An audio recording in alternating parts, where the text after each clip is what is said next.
All right, so now let's talk about leveraging real estate. Leveraging meaning using other people's money. The better investor you are, the more you use other people's time to make repairs or manage the property, other people's expertise, like mine, to learn how to buy and manage properties, and other people's money and how to purchase the properties. My first real estate purchase was a duplex in Tacoma, Washington. I put 10% down, and the rest of it was leveraged. As long as the rent covers and shows a profit over what your payment on total expenses, including debt servicing, the better. You can get away with 10% down. The more properties I bought, the more nervous the banker got, and they insisted on 20% down and then 30% down. That's okay. If one banker says no, keep looking until you find one that says yes.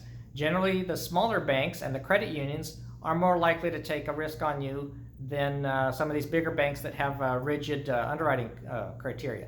Another advantage is that smaller banks and credit unions portfolio their loans, meaning that they hold on to the loan. You pay them and it goes right into the bank. They don't turn around and resell the loan later. That's one of the things that makes some of these bigger banks later nervous, is they don't like to hold on to loans. They like to go loan you money and then turn around and sell your loan on Wall Street, and they have to be able to sell that loan, and that's why they always have pretty rigid criteria. You could get away with 0% down payment if you are a veteran and use a VA loan and buy a house and then move, but you rent out the house later. That's okay. You can do things called seller financing. It's rare, but it does happen. Sometimes you can get a seller to sell you their house, and they'll play bank. Now, they won't do it forever, especially if they're elderly folks. They want their money pretty fast, so look for like a 5-year, 6-7 year payout probably at most. But seller financing is possible sometimes. And the other thing is private financing. What if you are good at finding deals, but you don't have the money? Well, somebody else has money, but they're not good at finding deals.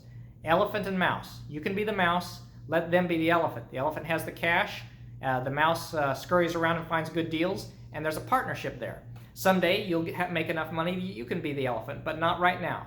And that's when you try to find some financing for these terrific deals that you're finding. The other thing you can do is home equity loans of credit. Some of the best expansions of my portfolio have been through borrowing against some of the properties I had to go buy other properties. So that's where the cows make more little calves, and they grow up into big cows, and that's how you end up with a giant herd. And anyway, that's your crash course in learning about leveraging real estate.